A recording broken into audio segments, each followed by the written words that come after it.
Hello, welcome to the R original classes. जैसे हमने last lecture में कुछ डायमेंशन एनालिसिस के एडवांस न्यूमेरिकल किए थे, आज भी हम कुछ न्यूमेरिकल्स करेंगे और जो न्यूमेरिकल है वो डायमेंशन एनालिसिस की एप्लीकेशन पर बेस्ड है। तो स्टार्ट करते हैं। क्वेश्चन है, if the surface tension and the movement of inertia and the Planck constant are taken as a fundamental unit. Fundamental unit मैंने कहा था कि जो ऐसी यूनिट जिनको हम लोग ड्राइव नहीं कर सकते हैं, बट इन्होंने कहा है कि मान लीजिए surface tension, movement of inertia and the Planck constant तीनों फंडामेंटल क्वांटिटी या फंडामेंटल यूनिट की तरह बिहेव करते हैं। अगर ये फंडामेंटल यूनिट की तरह बिहेव करते हैं तो हमें करना क्या है, find the dimension formula for the linear momentum. Linear momentum आप लोग जानते हैं मास इनटू वेलोसिटी होता है, ठीक, वो उसका फॉर्मूला है। बट हमें क्या करना है इस टॉपिक में, इस क्वेश्चन में लीनियर मोमेंटम को आंसर निकालना है in terms of surface tension, movement of inertia and the Planck constant. ठीक है, अब अगर हम देखें तो ये किस एप्लीकेशन बेस्ड है, नंबर 3। तो नंबर 3 जो एप्लीकेशन थी जिसको हमने स्टार्टिंग में पढ़ा था, that is derivation of formula. Derivation of फॉर्मूले में जो मैंने आपको कंसेप्ट बताया था, उसी कंसेप्ट को यूज करते हुए क्वेश्चन सॉल्व करेंगे।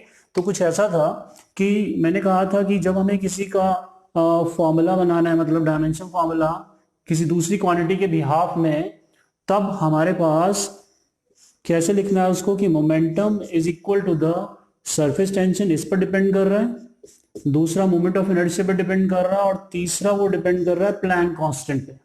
ठीक है, अब जिन पर वो डिपेंडेंसी कर रहा है उसको इसके इक्वल टू लिख दो और पावर दे दीजिए ए बी एंड सी। अब यहां पर आप जानते हैं कांस्टेंट आता है, पर डायमेंशन में कांस्टेंट को कोई खास काम नहीं होता, तो हम उसको अवॉइड कर देंगे। ठीक, अब क्या करना है, इनका डायमेंशन फॉर्मूला लिखने हैं। तो इसको डायमेंशनली मैं क्या किया हुआ वहां पर पहले से सॉल्व किया हुआ है ताकि थोड़ा टाइम सेव हो जाए। तो आप देख रहे हैं कि surface tension is a force per unit length, ठीक, जिसका डायमेंशन फॉर्मूला फोर्स का होता है ml_t-2 और लेंथ है, सॉल्व करके mt-2 आ जाएगा सरफेस टेंशन। दूसरा moment of inertia mr square होता है जो रोटेशनल डायनेमिक में है, तो ml स्क्वायर हो जाएगा। ठीक, और ये है प्लैंक कांस्टेंट के लिए फॉर्मूला जो कि एज किसका है, एनर्जी ऑफ फोटोन, जो हमने डिस्कस किया था।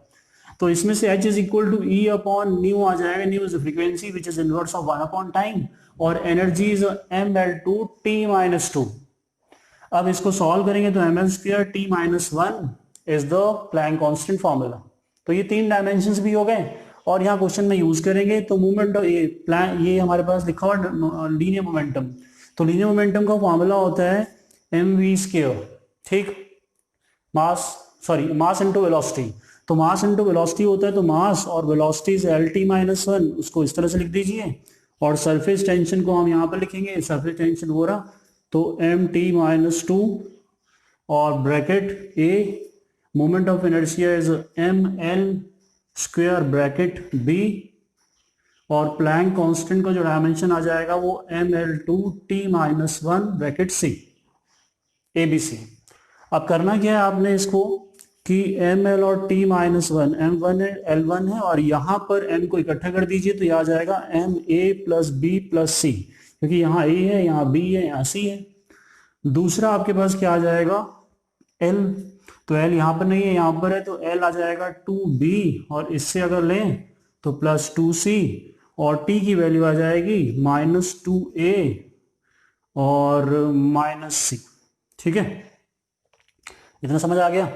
अच्छा, अब क्या करेंगे हम, इसमें करेंगे क्या, इसको कंपेयर करेंगे। तो यहां आ जाएगा कंपेयरिंग द डायमेंशंस ऑफ किस किस का, मास, लेंथ एंड टाइम, दोनों तरफ, left hand side and right hand side, दोनों तरफ उसको कंपेयर कर लेंगे। ठीक है, तो इसको अगर कंपेयर करें तो यहां हम थोड़ा जगह बनाएंगे। तो कंपेयर करके हमारे पास अगर ध्यान से देखें तो क्या आ जाएगा, a+b+c इज इक्वल टू क्या आएगा, 1, क्योंकि यहाँ पावर क्या है 1। l में यहां पर क्या आ जाएगा, l में आ जाएगा 2b plus 2c is equal to what, 1, l के ऊपर 1 है, ठीक, और t के ऊपर, t में देखें तो -2a - c is equal to -1। ठीक, अब इनको सॉल्व करें अगर, तो हमारे पास सॉल्व करने का तरीका क्या होगा, सॉल्व करें अगर इसको, तो सॉल्व करके आंसर जो आएगा वो मैं आपको बता देता हूं। तो इसमें आंसर हमारे पास जो निकल के आ रहा है वो आ रहा है a is equal to -12, b equal to half and c is equal to 0। ये इसको सॉल्व करके आएगा। आप इसमें इन तीनों को सॉल्व कर सकते हैं, क्योंकि हम ये नीट और जेई के बिहाफ में कर रहे हैं, तो उसके बिहाफ में आपको सॉल्व करना आना चाहिए। तो इन वैल्यूज को हम लोग सब्स्टिट्यूट कहाँ करेंगे, हमारा जो पहला आंसर आया था, पहला जो हमारा इक्वेशन बनी थी 1, तो इसमें सब्स्टिट्यूट करेंगे इन तीनों को। ठीक है, समझ आ गया, इन तीनों को मैं यहां सब्स्टिट्यूट कर रहा हूं। देयरफॉर इक्वेशन 1 बिकम्स, क्या बन जाएगी, देखिए मोमेंटम P, S के ऊपर क्या आ जाएगा A, दैट इज -12, और फिर दूसरी वैल्यू क्या है मोमेंट ऑफ इनर्शिया, जिसपे आ जाएगा हाफ, और Planck constant is C power, तो ये 0, तो आपका आंसर ये बनेगा। और किसी की पावर क्या होती है, 1 होती है, तो S inverse I in S -12 और I हाफ।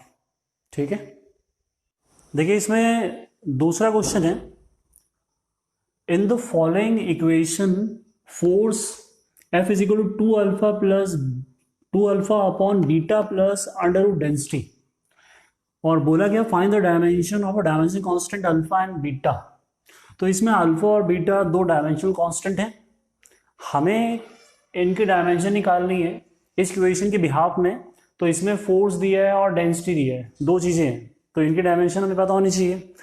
तो स्टार्ट करने से पहले हमने ये लास्ट लेक्चर में भी ऐसा ही क्वेश्चन किया था, और मैंने कहा था कि जब भी ऐसे डायमेंशन की बात होगी तो आपने स्टार्ट कहाँ से करना है, जहां पर प्लस और माइनस दिया होता है ना, वहां से स्टार्ट करिए। तो यहाँ आप देख रहे हैं कि यहाँ पर नीचे वाले इक्वेशन में हमारे पास प्लस है, तो मीनिंग मैंने कहा था कि बीटा, यहाँ पर प्लस लिखा है तो only those quantities are added और subtracted which are having the same dimension. तो यहाँ पर प्लस लिखा है तो हम इसको इक्वेट कर देंगे, और इक्वेट करने का मीनिंग ये बनेगा कि dimension of beta is equal to the dimension of under root density. ठीक है, अंडर रूट डेंसिटी, और इसको हम लिखें तो ये बनेगा बीटा, और अंडर रूट डेंसिटी क्या होता है, रो होता है। और डेंसिटी का आपको पता है कि density is what, mass upon what, volume होता है। तो मास और वॉल्यूम की वैल्यू पुट कर देंगे, तो मास फंडामेंटल है, वॉल्यूम क्या होता है L क्यूब, तो L क्यूब ऊपर आएगा तो L -3, इसको थोड़ा मॉडिफाई कर लें तो ये बन जाएगा M हाफ और L -3/2। तो ये आ गया आपके पास बीटा का आंसर, ये तो इजी है। अब आ जाइए दूसरा, तो दूसरा क्या है अल्फा, तो इसमें से हम अल्फा निकाल देते हैं। तो अल्फा आपके पास क्या बनेगा, F ब्रैकेट में beta plus under root density, और नीचे आ जाएगा क्या आ जाएगा, नंबर जो कि कांस्टेंट है और जो डायमेंशन में हम यूज नहीं करते। अब हमारे पास बचा क्या है इसमें, अल्फा, फोर्स का डायमेंशन होता है mL/t-2, जो कि डायरेक्ट याद करना है आपने, और ये दो वैल्यूज को कंबाइन करके एक लिखेंगे, और इसको अगर हम बीटा लिख दें तो बीटा का डायमेंशन अभी हमने क्या निकाला, बीटा का डायमेंशन निकाला m हाफ L -3/2, और नीचे क्या है हमारे पास नंबर, उसको ऐड कर देंगे। तो अल्फा क्या बनेगा यहाँ पर, हाफ m, और यहाँ 1 है, तो दिस इज 3/2, और L क्या बनेगा आपके पास, L को अगर L के ऊपर भी 1 है यहाँ पर, तो 1 -3/2, तो ये आ जाएगा -12। ठीक है, और t -2, तो ये अल्फा और ये बीटा का आंसर, तो ये हमारा आंसर आ गया। ठीक है, देखिए आज के लेक्चर में इतना ही। ठीक, अब ये जो हमने डायमेंशन एनालिसिस पढ़ा, तो आप जब इसको पढ़ेंगे, मेरे वीडियो देखेंगे, तो आप इसको स्टार्टिंग से थ्योरी, और पहले थ्योरी देखिए, बाद में ये न्यूमेरिकल देखिए, तो आपको ज़्यादा समझ आएगा, और घर पे कुछ क्वेश्चंस करिए। नेक्स्ट लेक्चर में हम लोग नया चैप्टर लेंगे, और तब तक के लिए आप घर पे स्टडी करते रहिए, और माइंड में फोकस रखिए कि हमने नीट और जेई के एग्ज़ाम में अच्छे नंबर लेने हैं और सिलेक्शन होनी ही चाहिए। Thank you.